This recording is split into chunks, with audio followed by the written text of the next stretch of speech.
माझी लाडकी बहीण याचा अर्ज तुम्ही मोबाईलमध्ये देखील भरू शकतात. त्यासाठी ॲप्लिकेशन घ्यावे लागते. प्ले स्टोअरमध्ये जाऊन आपण सर्च बारवरती क्लिक करून नारी शक्ती ॲप डाउनलोड असे टाकावे. त्यानंतर नारी शक्ती दूत असं ॲप्लिकेशन मुख्यमंत्री जनकल्याण कक्ष महाराष्ट्र असं दिसेल, तिथे क्लिक करून ॲप्लिकेशन डाउनलोड करून घ्या. मी आधी डाउनलोड केलेलं आहे, त्यामुळे मी डायरेक्ट ओपनली करतोय. तर आपण बघू शकता स्किप असं नेक्स्ट या बटनावर क्लिक करून डाउनलोड या ठिकाणी इंटर मोबाईल नंबर, आपला मोबाईल नंबर प्रविष्ट करा.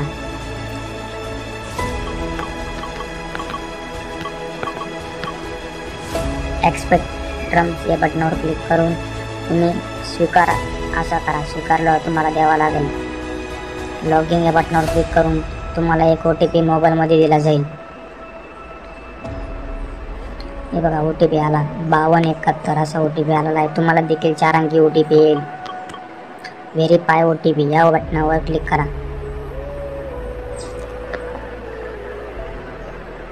आलो नारी शक्ती दूत टू साऊंड युअर नोटिफिकेशन त्या ठिकाणी आलो करा. तुम्हाला हे आलो करावंच लागणार आहे, नाहीतर तुम्ही पुढे फॉर्म तुमचा एरर हा दाखवला जाईल. प्रोफाईल अपूर्ण आहे, तुमची प्रोफाईल अपूर्ण आहे. कृपया प्रथम तुमचे प्रोफाईल अपडेट करा. आपली माहिती भरण्यासाठी येथे क्लिक करा. यावरती क्लिक करा. आपली माहिती भरण्यासाठी येथे क्लिक करा. येथे संपूर्ण नाव टाकायचं आहे.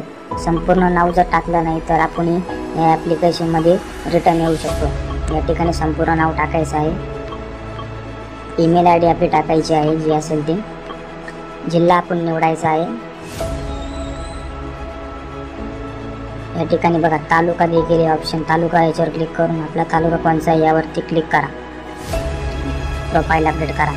जर आपण पूर्ण नाव आपल्याला प्रश्न पडला असेल की कोणाचं नाव टाकायचं आहे, पूर्ण नाव म्हणजे जे अर्जदार आहे त्यांचं देखील टाकू शकता, नाहीतर स्वतःचं जो अर्ज भरतोय त्याचं देखील चालतं. ही प्रोफाईल फक्त अपडेट करायची आहे. त्यानंतर आपण फॉर्मला सुरुवात करणार आहोत. प्रोफाईल अपडेट या बटनावर क्लिक करा. हे बघा प्रोफाईल आपली अपडेट झालेली आहे. तुम्ही बघू शकता आपण मोबाईल नंबर कोणता दिलेला आहे, जिल्हा कोणता, तालुका कोणता हे बघता बघून घेतलेलं आवश्यक आहे. त्यानंतर नारी शक्ती दूत हे बघा इथं कोपऱ्यात तिथे क्लिक करायचं आहे. त्यानंतर आपल्याला हमीपत्र देखील डाउनलोड करू शकता. मुख्यमंत्री माझी लाडकी बहीण योजना या ठिकाणी महिलेचे संपूर्ण नाव आधार कार्डप्रमाणे महिलेचे जे नाव आधार कार्डवर असेल तेच आधार कार्डाचे नाव इथं टाकायचं आहे. पतीचे व वडिलांचे नाव, पती असेल पतींचे टाकू शकता, वडील असेल तर वडिलांचे टाकू शकता. महिलेचे लग्नापूर्वीचे नाव, जे लग्न होण्याअगोदर नाव असतं ते इथं संपूर्ण नाव टाकायचे आहे. जन्मदिनांक महिलाचा जो आधार कार्डवर बघून आपण बघू शकता जो जन्मदिनांक आहे तो इथे टाकावा. अर्जदाराचा पत्ता आणि इतर माहिती, अर्जाचा संपूर्ण पत्ता इथे टाकायचा आहे. आधार कार्डवरती दिलेला असतो.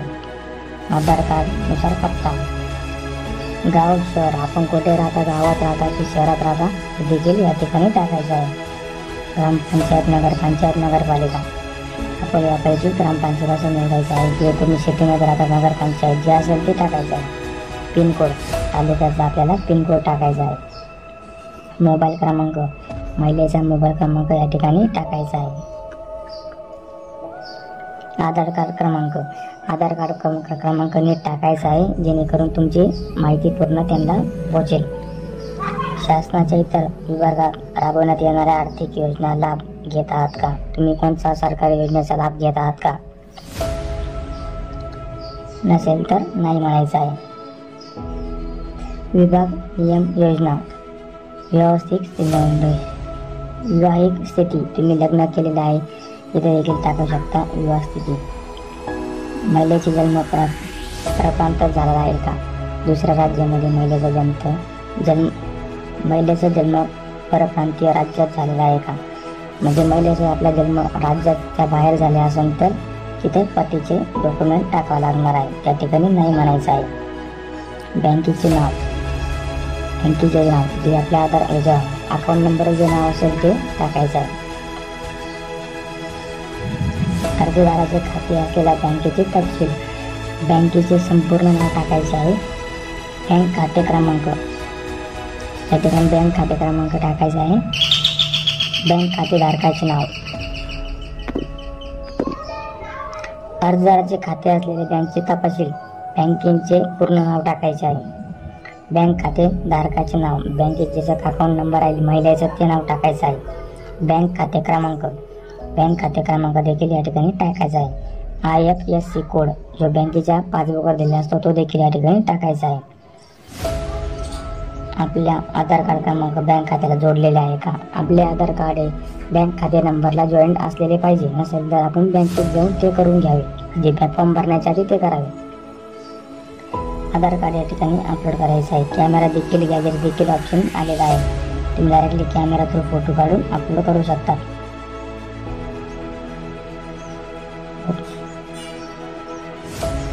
आदिवास प्रमाणपत्र, जन्म प्रमाणपत्र, शाळा सोडल्याचा दाखला, तुम्ही यापैकी कोणतेही एक डॉक्युमेंट टाकू शकता.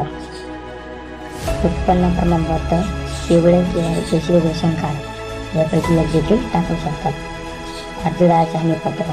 हमीपत्रावर तुम्हाला मी फोटो दाखवणार आहे. लास्ट एंडिंगला तुम्हाला हमीपत्राचा फोटो मी दाखवणार आहे.